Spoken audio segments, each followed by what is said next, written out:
In the 1930s, Harlem stood as a place of striking contrasts, a vibrant cultural heart where art, music, and literature flourished, and yet a neighborhood shadowed by injustice and hardship.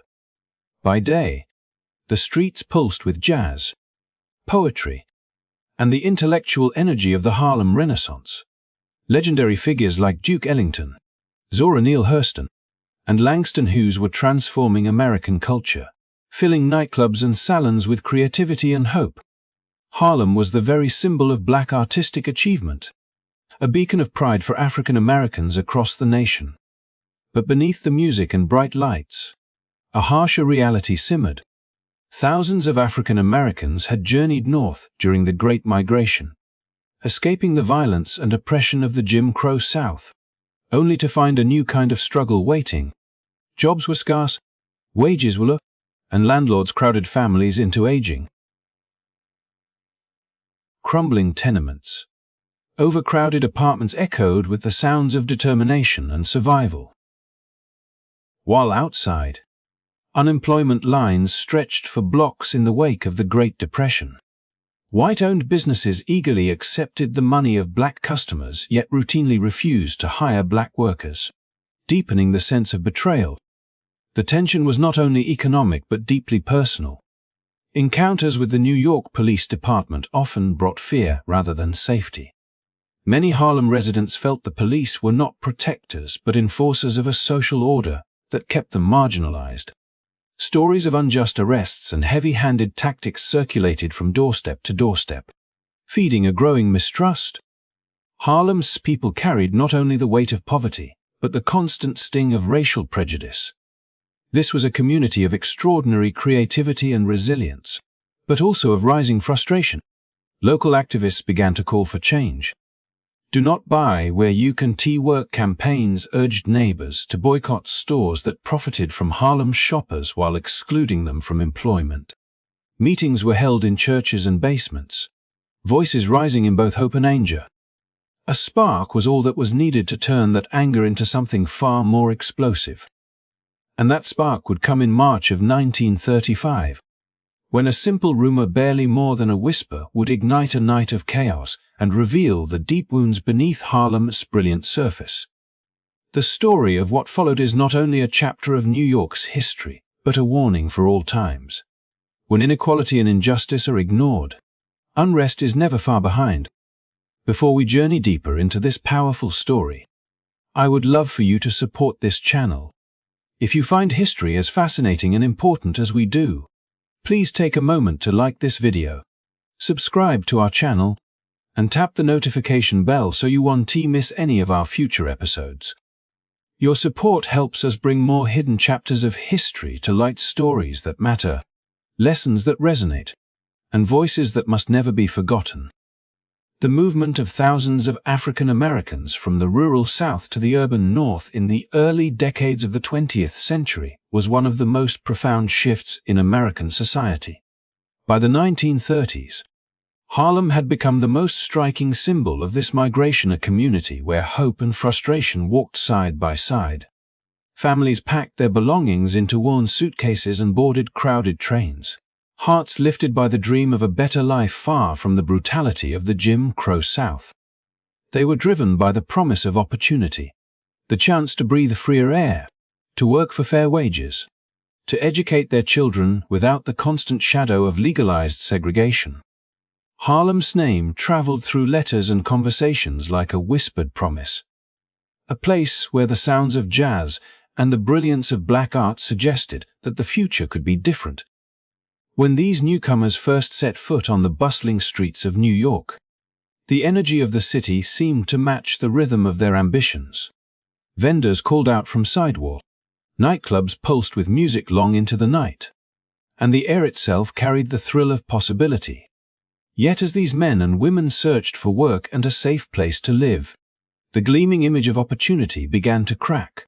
Factories and offices that needed labor turned them away with polite excuses or no explanation at all, reserving the best jobs for white applicants while offering only the most grueling and lowest paid work to black workers. Even those with skills and education often found doors slammed shut. their experience disregarded simply because of the color of their skin. The struggle for decent housing proved no less daunting. The city's landlords, aware of the increasing demand for apartments among the growing black population, charged higher rents for smaller, older, and poorly maintained spaces.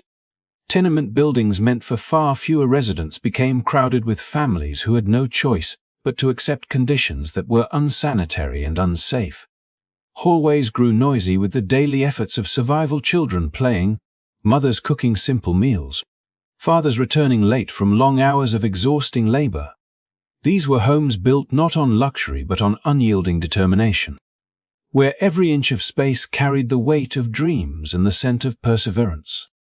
Services that many white New Yorkers took for granted: medical care,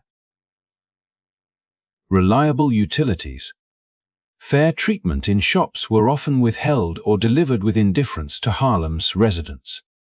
Hospitals turned away black patients or placed them in neglected wards, while shopkeepers welcomed their money but treated them as second-class customers. The very businesses that depended on their spending refused to offer them employment, a contradiction that deepened the bitterness beneath Harlem's vibrant surface. It was a neighborhood alive with music and art, yet daily life was marked by the quiet but relentless sting of discrimination. Despite these hardships, the people of Harlem built a community whose spirit could not be contained. Churches and social clubs became centers of both solace and strategy, places where neighbors encouraged one another and began to organize for change. Intellectuals, writers, and musicians channeled frustration into creativity, turning pain into poetry and injustice into jazz. The Harlem Renaissance was not merely a cultural awakening, it was a declaration of existence, a bold statement that beauty and talent would flourish even in the face of exclusion. Yet behind every poem and every melody, there remained the knowledge that artistry alone could not erase the inequalities of daily life. This unfulfilled promise of a better world that lay just out of reach fueled both hope and resentment. It was a tension felt in every overcrowded apartment, in every long line of men waiting for work, in every mother's heart as she watched her children dream of a future that society seemed determined to deny. Activists took to the streets with campaigns like "Do Not Buy Where You Can Work," urging their neighbors to withhold their dollars from stores that profited from their presence while keeping their people out of the workforce. Meetings in church basements and neighborhood halls buzzed with debate and determination. There was courage in their voices, a belief that unity could force the city to acknowledge the injustice festering in its midst. By the mid-1930s, Harlem was a neighborhood of extraordinary vitality but also of mounting frustration. The very forces that had drawn people north: opportunity, dignity, the chance to build a better life, had been met by barriers just as solid as those they had fled. Discrimination in jobs, housing, and public services was not merely an inconvenience. It was a constant reminder that freedom was still incomplete, that the ideals of equality and fairness remained promises yet to be fulfilled. The gap between the dream and the reality grew wider with each passing year, and with it, the sense that something had to give. This undercurrent of tension pulsed beneath the music, beneath the poetry and the art that captivated the nation. Harlem's streets might have echoed with the laughter of children and the notes of a saxophone, but they also carried the quieter sounds of discontent, the weary sigh of a father turned away from yet another job, the whispered worry of a mother wondering how to pay next month's rent, the sharp crack in a neighbor's voice when speaking of the police. It was within this mix of brilliance and bitterness that Harlem's story unfolded, a story that would soon reach a boiling point, proving that when hope is met with repeated betrayal, even the most resilient community cannot remain silent forever. The arrival of the Great Depression in the early 1930s struck Harlem with a force that seemed to echo through every narrow street and crowded tenement. For many of the families who had traveled north seeking a new beginning, the economic collapse felt like a cruel twist of fate. They had left behind the open wounds of Southern segregation, convinced that New York City's endless energy would reward hard work and ambition. But as banks failed, factories closed, and businesses folded, the very foundation of that dream began to crumble. Jobs that had once been scarce now all but vanished, and the promise of opportunity that had drawn so many to Harlem seemed to fade like smoke. Unemployment lines stretched down the avenues, filled with men whose hands bore the marks of labor, but whose skills no longer found a buyer. Skilled craftsmen, waiters, porters, and domestic workers who had come north believing their effort would be valued now stood for hours in bitter winds, their hopes eroded by rejection after rejection. The few positions that remained were guarded by invisible walls of discrimination. White-owned businesses, many of them thriving off the steady custom of Harlem's residents, tightened their hiring practices even further. The same shops and restaurants that eagerly welcomed the coins and bills of black customers refused to give them a place behind the counter or a job in the kitchen. It was a contradiction so glaring that it sparked both anger and sorrow. The lifeblood of Harlem's economy flowed into the tills of those who would not even acknowledge the community as worthy partners in labor. For families living in the cramped apartments of Harlem, the Depression brought more than financial strain. It brought a daily struggle for survival. Rent remained high even as income disappeared, forcing families to share space with relatives or boarders just to keep a roof overhead. Kitchens that had once carried the comforting scent of Sunday dinners grew silent when food became a luxury. Mothers stretched every ingredient as far as it could go, turning scraps into meals and praying that children would not go to bed hungry. The sound of music from a nearby club or the bright laughter spilling out of a neighbor's store offered fleeting distraction. But the gnawing worry of empty pockets and empty plates never truly receded. Churches and community centers became lifelines, providing both food and faith when government assistance was thin or non-existent. Lines formed outside soup kitchens before dawn, a quiet testimony to the resilience of a people determined to endure. Pastors delivered sermons that balanced comfort with a call for justice, reminding their congregations that their worth was not defined by the cruelty of the times. Yet beneath these moments of solidarity lay a growing resentment, a recognition that Harlem's suffering was not merely the result of a nationwide economic collapse, but was sharpened by the persistent edge of racial discrimination. In neighborhoods beyond Harlem, many white families also struggled, yet their hardship was not compounded by the same barriers. They might lose jobs, but when work appeared again, it was to them that employers first extended their hands. They might go hungry, but the doors of opportunity were never permanently locked for Harlem's black residents. However, the Depression revealed that the promise of equality in the North was, at best, conditional and, at worst, an illusion. They bore not only the universal weight of economic despair, but the specific burden of being systematically excluded from the very means of recovery. The irony of the moment was hard to miss. White-owned shops along 125th Street continued to thrive in part because of Harlem's loyal patrons, who, despite their own poverty, still needed groceries, clothing, and household goods. Every coin spent was a testament to the community's perseverance.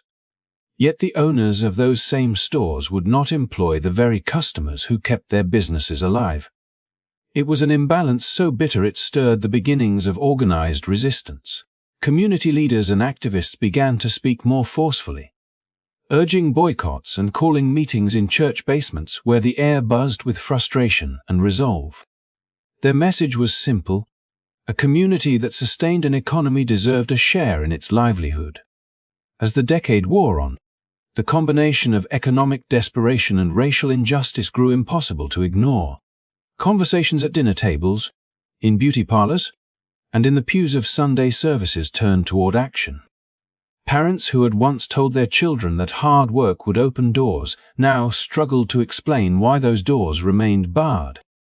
Young men and women who had arrived in Harlem as children of hope began to carry a new understanding of the world, a recognition that survival, required not only resilience but a willingness to challenge the very systems that profited from their exclusion.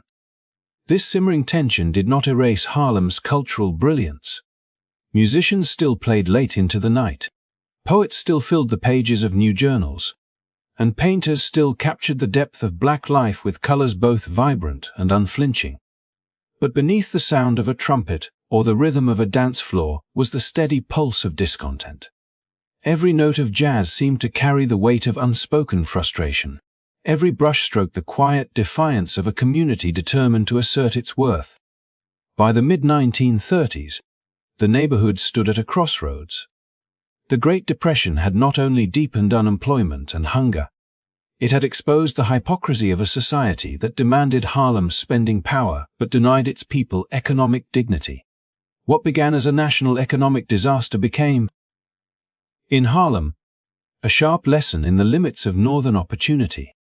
And though music and art continued to flourish, the growing awareness that beauty alone could not shield them from injustice planted the seeds of unrest. The stage was set for the events that would soon shake the city. A warning that even the brightest lights cannot forever conceal the darkness of inequality. As Harlem wrestled with the crushing weight of the Great Depression and the bitter disappointment of broken promises, the relationship between its residents and the New York Police Department revealed another layer of hardship that went far beyond poverty. The police, who in theory represented protection and order, were for many black families a constant reminder that the institutions of the city were not built for their safety. In the minds of countless men and women who had come north seeking freedom from the legal oppression of the South, the sight of a blue uniform did not bring comfort. It brought unease, a quiet but unshakable warning that justice in New York carried conditions and that the promise of equality under the law was still a dream deferred. The families who had filled Harlem's brownstones and tenements in search of opportunity already carried the heavy burden of unemployment and hunger. Yet the fear of police misconduct added a daily tension that could not be escaped. Parents whispered to their children to keep their heads down, to move quickly past the patrolmen who lingered on corners. Young men who left each morning in search of work knew that even if they found no job, they might still return home late, delayed by a questioning they had done nothing to deserve. Women carrying groceries home felt the weight of watchful eyes, aware that a single misunderstood gesture could lead to humiliation. These were not isolated incidents, but the ordinary rhythms of life, a quiet anxiety that shaped every step. Many of the officers patrolling Harlem in the 1930s had little understanding of the community they were meant to serve. Few lived among the people whose lives they policed, and many brought with them the attitudes of a city that still regarded black residents as outsiders. In practice, law enforcement often acted less like a shield against crime and more like an extension of the racial boundaries that migration had sought to escape. Arrests for minor infractions were common, and reports of excessive force circulated from stoop to stoop. Each story passed along by neighbors of a man stopped without cause, of a boy handled roughly for a petty misunderstanding, reinforced the belief that the police were not guardians but enforcers of an unspoken social order.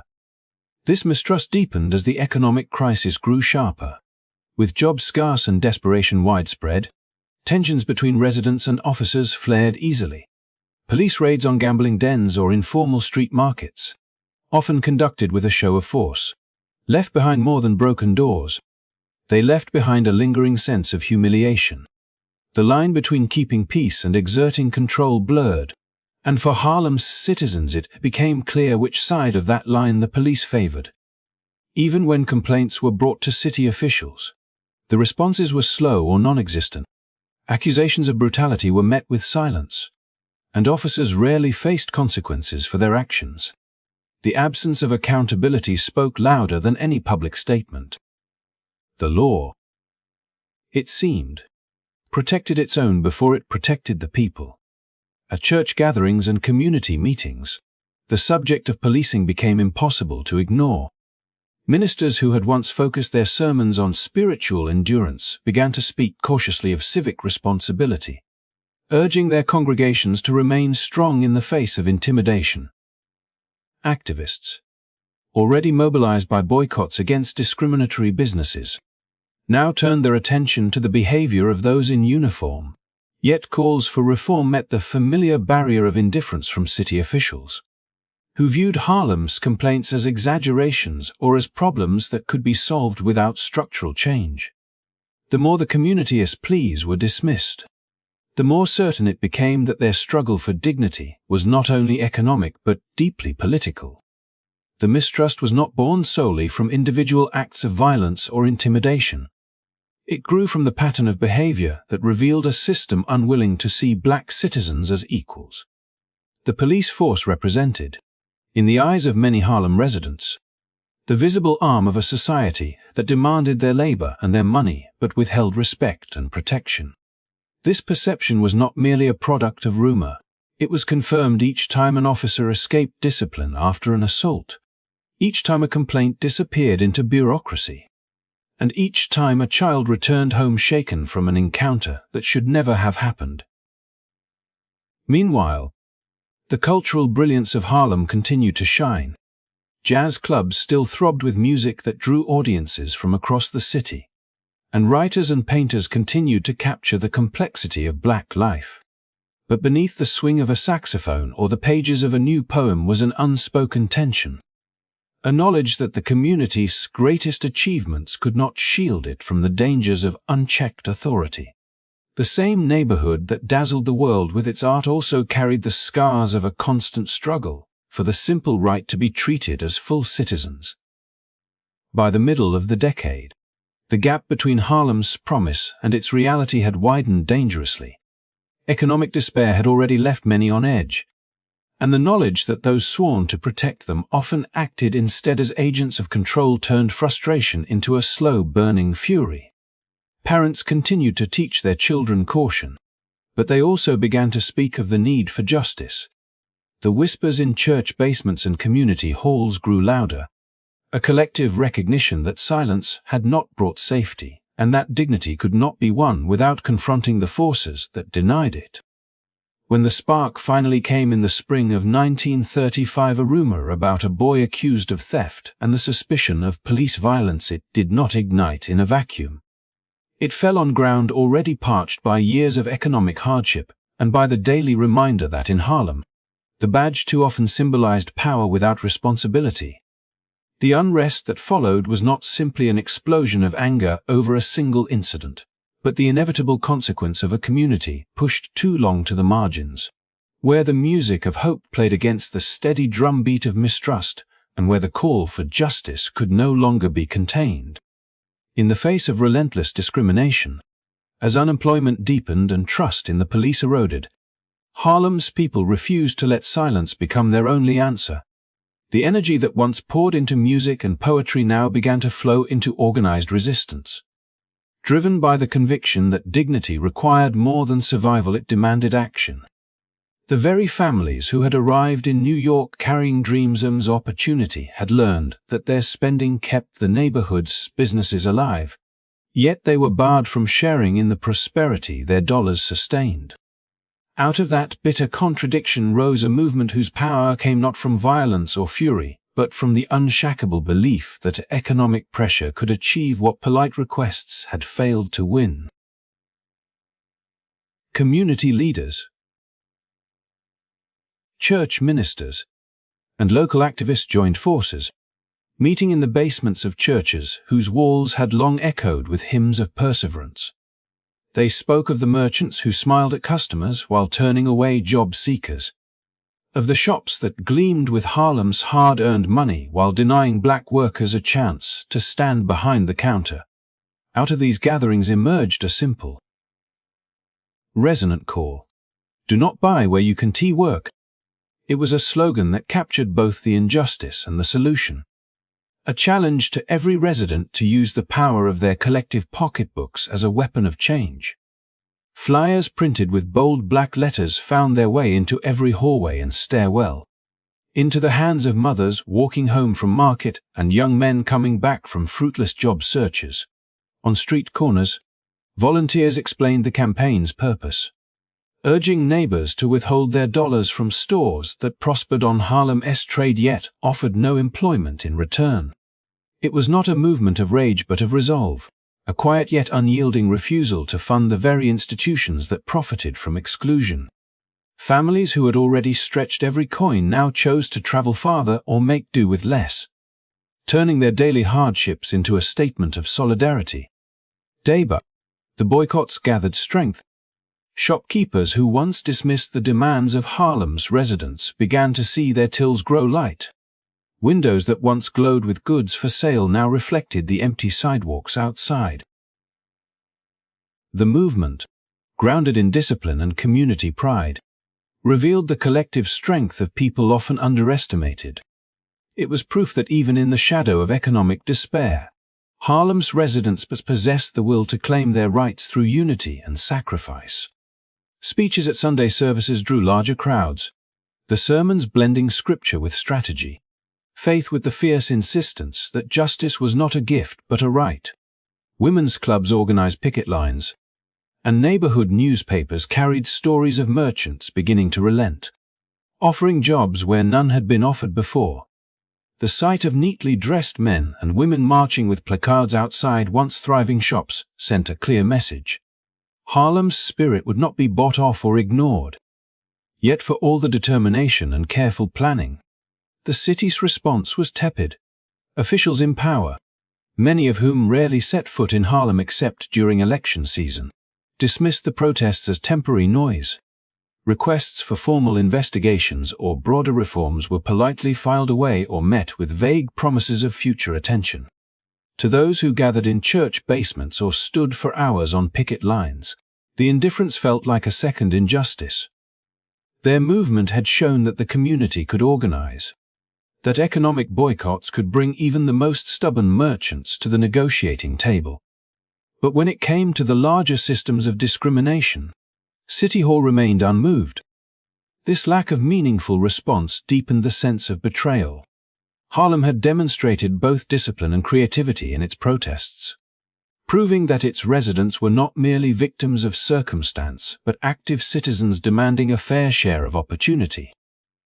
And yet, the city's institutions, business owners, politicians, and police continued to treat their calls for equality as something to be managed rather than answered. Each unanswered petition and delayed promise became another reminder that the structures of power were designed to protect themselves, not the people whose labor and loyalty kept the city alive. Still, the movement left an indelible mark. It strengthened networks of activists, forged alliances between churches and community groups, and nurtured leaders who would carry the lessons of economic protest into future battles for civil rights. The slogan "Do not buy where you can work" became more than a tactic. It became a rallying cry that echoed beyond Harlem's borders. Influencing similar campaigns in other cities, it proved that even when ignored by officials, collective action could shift the balance of power, if only for a moment, and plant the seeds of future change. Through it all, Harlem's cultural heartbeat never faltered. Jazz clubs still sent music spiraling into the night air. Poets still filled their verses with the textures of black life, and painters still captured the brilliance and struggle of their community. But now the art carried a sharper edge, infused with the knowledge that beauty alone could not win justice, that the fight for equality required both the soaring creativity of the Renaissance and the unyielding discipline of organized protest. The boycotts had shown what unity could achieve. The city's cold response had revealed how far there was yet to go. By the time rumors of police violence and the tragic events of March 1935 ignited into open unrest, Harlem was already a community forged in both hope and frustration. The boycotts and protests had been a warning, a declaration that Harlem would not remain quiet in the face of exploitation. When officials turned away from those peaceful demands, they left a community simmering, its patience tested and its resolve hardened. The music still played and the poets still wrote, but beneath every note and every line was the unspoken truth that the fight for equality had entered a new, more volatile chapter, one that the city could no longer afford to ignore. It was a bitterly cold evening in Harlem, when whispers began to drift like smoke through the crowded sidewalks and over the neon-lit doorways of the neighborhood storefronts. Word traveled quickly from the barbershop chairs to the small cafes. From the women leaning out of apartment windows to the men gathered in the smoky back rooms of pool halls. They said a boy just 16, barely more than a child, had been hurt, perhaps even killed, and the story gripped every ear it touched. His name was Leno Rivera, and by the time the rumor reached the far corners of Lenox Avenue, he had already become a symbol of something larger than himself, a reflection of all the frustration and fear that had been building in the community for years. The tale that night was simple but explosive. A white-owned store had accused Leno of slipping a 10-cent penknife into his pocket without paying. And when the police arrived, something terrible happened. Some said the officers struck him down in the alley. Others claimed he was dragged away and never seen again. No one seemed to know exactly what was true. Yet the details mattered less than the emotions they stirred. Harlem had endured decades of broken promises of work and fairness during the Great Migration. Promises of opportunity that were drowned by the Great Depression. For too long, businesses had taken the hard-earned dollars of black families while closing their doors to black employees. For too long, police officers had acted not as guardians of the public but as enforcers of a cruel social order. Their presence in black neighborhoods often a source of fear instead of protection. Now the rumor of a teenager beaten over a 10-cent item felt like a spark in a room filled with dry kindling. Mothers clutched their children tighter, imagining their own sons in Leno's place. Fathers who had worked double shifts only to be denied fair wages clenched their fists in quiet rage. Shopkeepers stepped into the chilly night to listen, worry flickering across their faces as they sensed the tension swelling. Street lights reflected off puddles left by an afternoon rain, and the air itself seemed to hum with anticipation. Leno's story, whether true or twisted by retelling, wove itself into the larger fabric of Harlem's unrest. Residents recalled the boycotts, those patient, determined campaigns that urged neighbors not to buy where they could not work.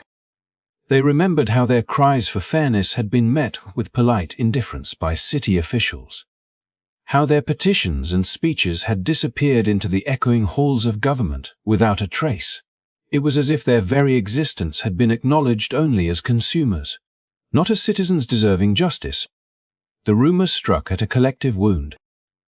To many, it was not simply about a boy and a penknife. It was about every insult and humiliation.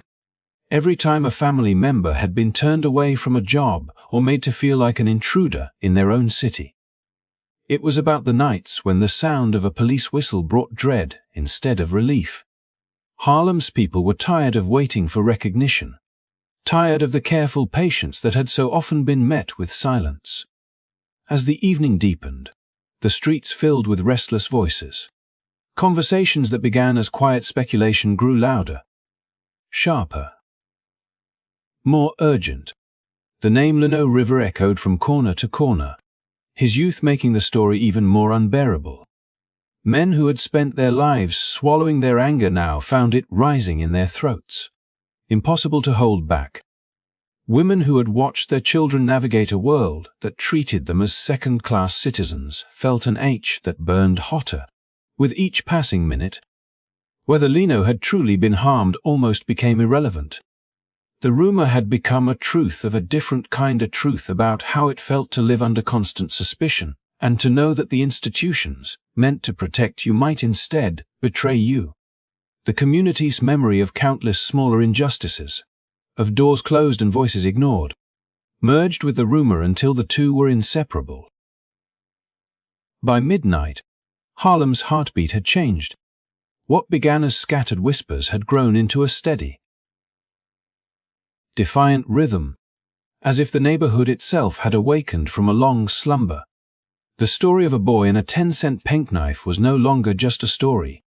It was a mirror held up to an entire city, reflecting not only the fears of one night but the weight of years of unheeded cries for dignity and respect. And as those cries grew louder in the darkness, The people of Harlem felt the full gravity of the moment, a sense that something long suppressed was about to break free, and that the events of this single evening would not fade quietly into memory. The night that began with murmured whispers about a boy and a 10-cent penknife soon became a roar that no one could ignore. As darkness settled over Harlem, the tension that had simmered for years finally found its voice in the restless crowd. Men and women who had spent the evening exchanging rumors stepped from doorways and narrow stoops, drawn toward the avenues as if carried by an invisible current. The street lamps glowed like pale moons above them, their light catching the anxious faces and casting long, shifting shadows on the wet pavement. The air held the scent of rain mixed with the sharp edge of something electric. A sense that the quiet endurance of the neighborhood had reached its limit, and that the weight of disappointment, of broken promises and ignored petitions, could no longer be contained. At first the gathering seemed almost solemn. People came together to talk, to share what they had heard, to confirm that they were not alone in their worry and anger. Yet every retelling of the story of young Leno Rivera, whether he had been struck, whether he still lived, added fuel to a growing fire inside them. The memory of boycotts ignored by city officials, of businesses happy to take their dollars while refusing their labor, of police officers who had too often behaved like enforcers rather than protectors, pulsed beneath each conversation. What had begun as frustration hardened into something more urgent.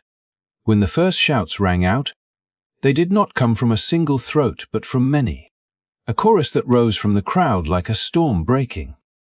Soon the streets could no longer hold their grief and fury in quiet forms. The crowd swelled until it became a sea of movement, a living testimony to the years of mistreatment that had pushed Harlem's people to the edge. Police officers arrived in pairs and then in larger squads, their presence only tightening the knot of anger. Words of warning passed between the officers and the crowd, but neither side trusted the other. The long history of brutality and neglect hung between them like an unspoken accusation. When the first scuffle broke out, it was as though a cord snapped. Someone pushed, someone else shoved back, and the thin line of order frayed. What followed felt less like a single act of defiance and more like the sudden release of pressure that had built over decades. Rocks skittered across the pavement and struck the glass of store windows that had for years displayed goods but offered no jobs to the very people who bought them. The sharp crack of shattering glass was followed by startled cries and the rush of footsteps. Flames leapt in the night as small fires kindled where the crowd's frustration burned hottest. Smoke rose, carrying with it the bitter scent of scorched wood and the collective memory of promises never kept. The chaos did not move in a straight line but spread in unpredictable waves, from one block to the next, carried by the restless energy of people who had long felt unseen. Some rushed to protect their neighbors' shops, shouting for calm, while others, overcome by years of pent-up resentment, could not resist the pull of destruction.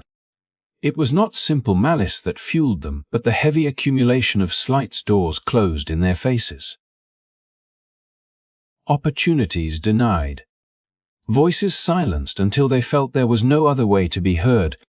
As police reinforcements poured in, the tension hardened into open confrontation. Baton and shield met the cries of the crowd, and the clash between authority and community grew fierce. Each swing of a club and each defiant shout echoed the same truth. Harlem had reached a breaking point. The smoke that curled above the rooftops was more than the sign of burning buildings. It was the visible shape of decades of ignored demands for dignity. Yet within the tumult there were moments of etching clarity. Parents pulled their children close and hurried them away from the danger. Neighbors who had spent years exchanging polite nods on quiet mornings now stood shoulder to shoulder, united by the recognition that the night's events were bigger than any single rumor. The name of Leno Rivera was still spoken, but it had become a symbol rather than a question, representing every injustice that had gone unanswered. By the time dawn's pale light crept over Harlem, the streets bore the scars of the night, of heavy shattered windows glinting like broken mirrors, smoke still curling from the ruins of small fires, the acrid scent of a community's pain lingering in the air. Yet those who had walked those streets through the darkness knew that what had happened was more than an eruption of chaos. It was the inevitable breaking of a silence that had lasted too long, the collective cry of a people who had asked for fairness with patience and been met only with delay. The events of that night would not fade easily. They would echo through city politics and national headlines, forcing a reckoning with the deep-rooted inequality that had driven Harlem's residents to stand, at last, in fierce and unrestrained defiance.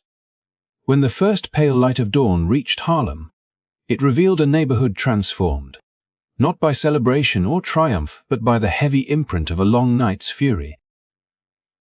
The streets, once alive with music and conversation, lay quiet beneath a haze of lingering smoke, their silence carrying more weight than any shouted slogan of the hours before.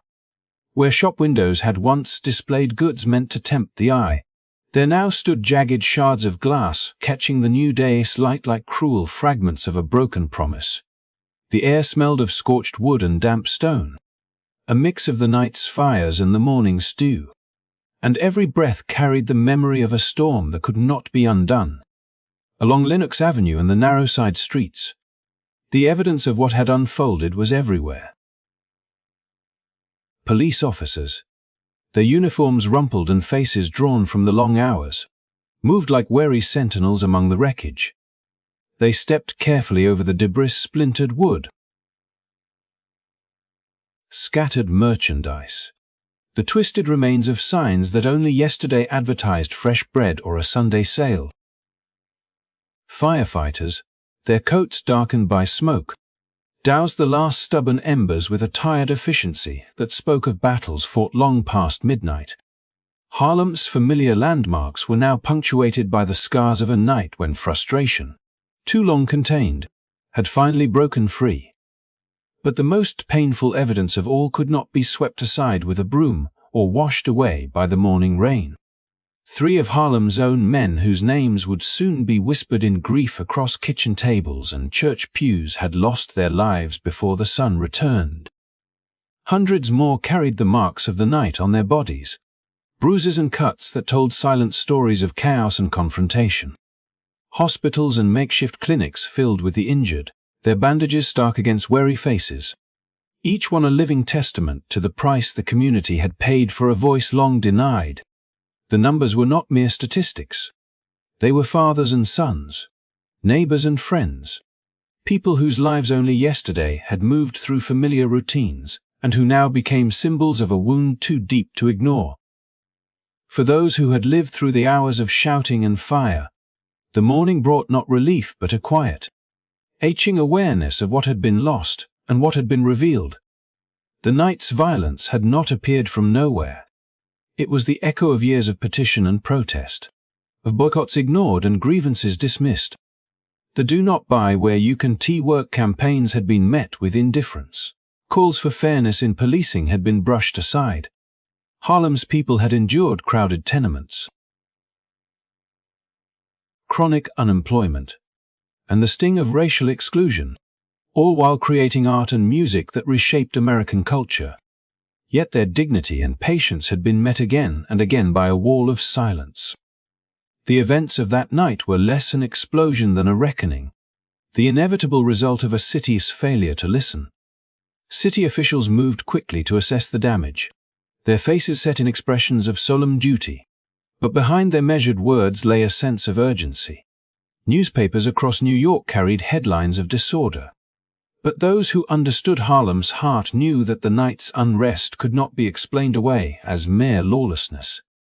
It was the visible proof of an invisible pressure, decades of unequal treatment, and the weight of promises unfulfilled. The property damage was extensive, yes, but what mattered more was the breach of trust it revealed between a community and the institutions meant to serve it. In the hours after sunrise, ministers and community leaders walked through the neighborhood, their voices soft but firm, offering comfort to grieving families and words of guidance to those whose anger still smoldered. They understood that Harlem's pain could not be healed with swift repairs or police reports.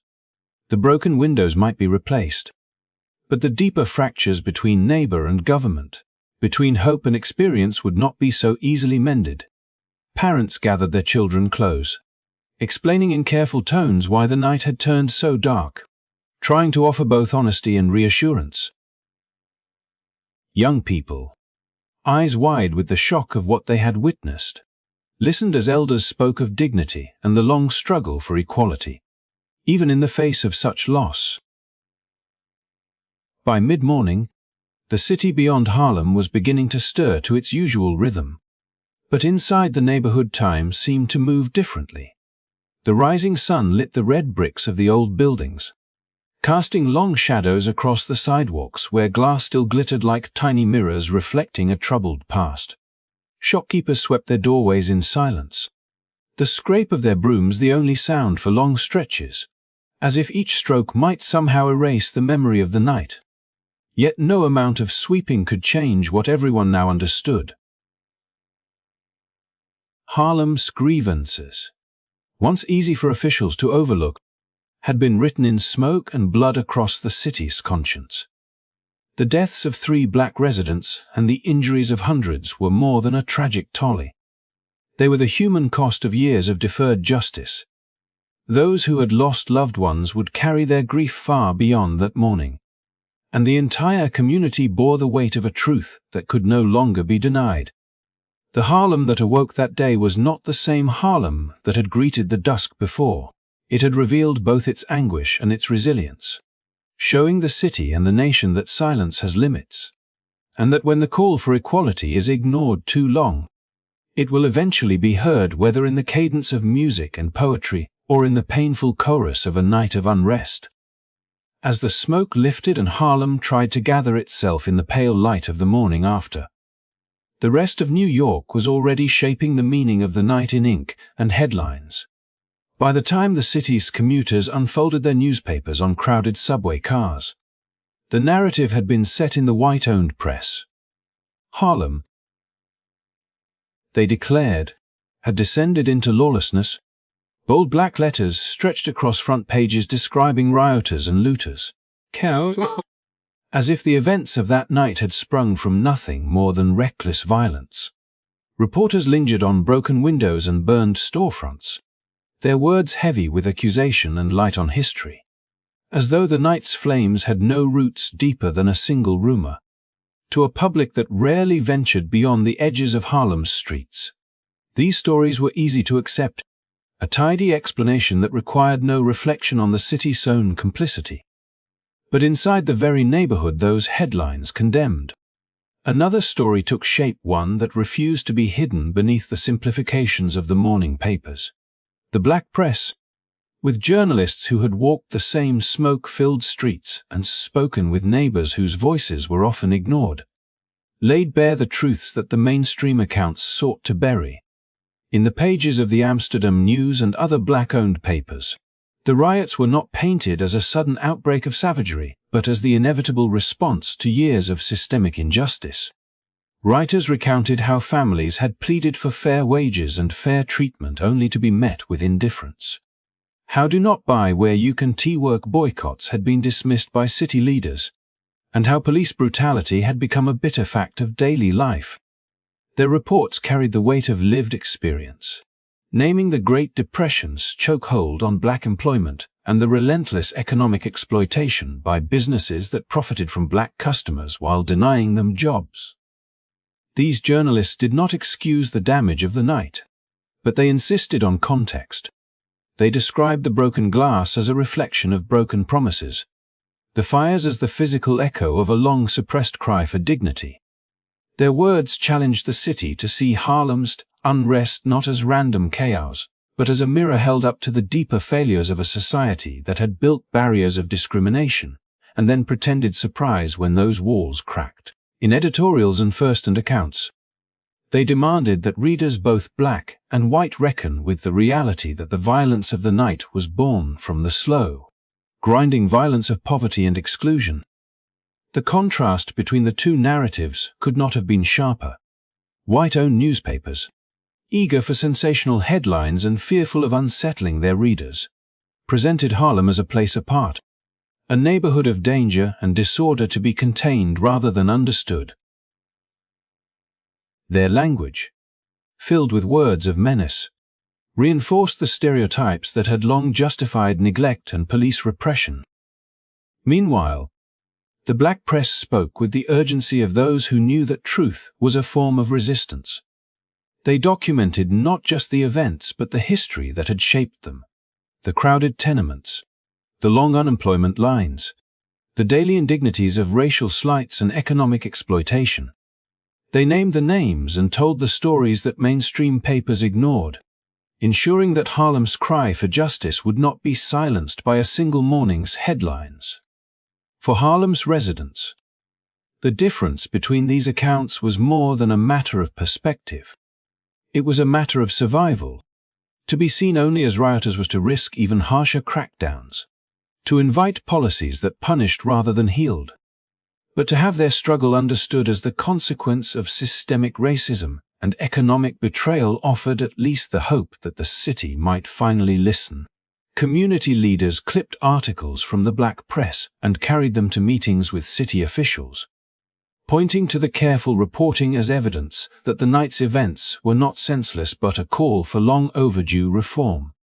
Churches and community halls became spaces where these competing narratives were debated, where neighbors read aloud passages from newspapers and discussed how their story was being told beyond Harlem's borders. Parents explained to their children why the headlines in one paper could look so different from those in another, teaching them that the truth often had to be sought in the places where power preferred not to look. The young men and women who had witnessed the chaos of that night learned that their experiences could be distorted if they did not speak for themselves. And many would carry that lesson into the organizing and activism that would shape the coming decades.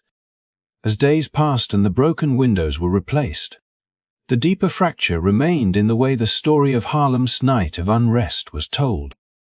The white newspaper's version, with its talk of lawlessness and danger, would linger in the minds of many readers who never set foot in Harlem, reinforcing old fears and justifying continued neglect.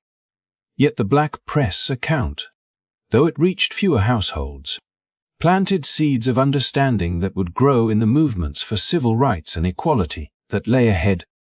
It preserved the memory of a community's pain and the clarity of its demands, ensuring that the reasons behind the night's fury could not be erased. In the end, the morning after the riot was not only a test of Harlem's resilience, but a test of the city's conscience. The competing headlines revealed more than just different interpretations of a single night. They exposed the very fault lines of American society between those who benefit from the status quo and those who bear its weight, between those who tell the story and those who must fight to have their truth heard. Harlem's people understood that the battle for justice was fought not only in the streets, but also in the words that described them. And in those words the deeper history of the 1935 uprising would endure long after the smoke had cleared. In the weeks that followed the long, bitter night, Harlem's streets slowly regained their familiar rhythm. But nothing about the neighborhood or the city was quite the same. The broken glass was swept away, charred shopfronts were repaired, and the smell of smoke eventually drifted into memory. Yet the deeper questions that had ignited the violence refused to disappear. City leaders could no longer pretend that the unrest was simply the work of a few unruly individuals. The shock of 3 dead, hundreds injured, and an entire community left shaken demanded something more than platitudes. And so, for one of the first times in New York's history, officials convened a special commission to uncover the truth. The commission listened to ministers, business owners, laborers, parents, and young men who had walked the streets that night. What emerged was a report that cut through the easy headlines of lawlessness and riot. It acknowledged what Harlem had been saying for years, that the unrest was the visible eruption of systemic inequality, The findings spoke plainly of economic exploitation of businesses that profited from black customers while refusing to hire them, of landlords who overcrowded tenements and charged exorbitant rents, of schools and hospitals that gave only partial access to basic services. It named the corrosive effect of police brutality and the absence of accountability that had turned protectors into symbols of oppression. The Commission's words carried a weight that could no longer be ignored. The 1935 Harlem Riot had not been senseless chaos, but the predictable result of a society that had failed to honor its own ideals of justice. Amid this reckoning, new voices rose to prominence, shaping the future of Harlem's fight for equality. Among them was a young minister from the Abyssinian Baptist Church, Adam Clayton Powell Jr., whose eloquence and determination captured the spirit of a community unwilling to return to silence. Powell, who would soon become one of the most influential black leaders in America, understood that the struggle in Harlem was not isolated. He framed the riot as both a warning and a call to action, insisting that true peace could come only when opportunity and dignity were shared by all. His leadership helped transform grief and anger into political power, laying the groundwork for the civil rights battles that would sweep the nation in the decades to come. The events of 1935 would echo far beyond Harlem's borders. They foreshadowed the uprisings that would erupt in cities across the United States in the 1960s, from Watts to Newark and to Detroit, each one a painful reminder of what happens when inequality is left to fester. The Harlem Riot was an early chapter in a story that America is still writing. A story about the costs of ignoring injustice and the dangers of mistaking silence for harmony. It remains a cautionary tale, showing that when a society dismisses the pleas of the marginalized, the inevitable response will be louder and more urgent than any headline can contain. Today, as we look back on that night, the lesson is both clear and timeless. Harlem's people were not simply rioters. They were citizens demanding the rights promised to all. Their struggle reminds us that history is not only something to be studied, but something to be heard and felt. It challenges us to ask whether we are listening any better now than the city did then. The Commission's report and the voices of leaders like Adam Clayton Powell Jr. still speak to us across the years. Justice delayed is never truly denied, it returns, often in ways that cannot be ignored. Thank you for spending this time with us as we revisited a pivotal moment in American history. If this story has helped you understand the past a little more deeply or see the present a little more clearly, please support our channel by giving this video a like, subscribing, and tapping the notification bell so you won't miss our next journey into the hidden corners of history. Your encouragement helps us keep these stories alive and ensure that the lessons they carry continue to inspire and warn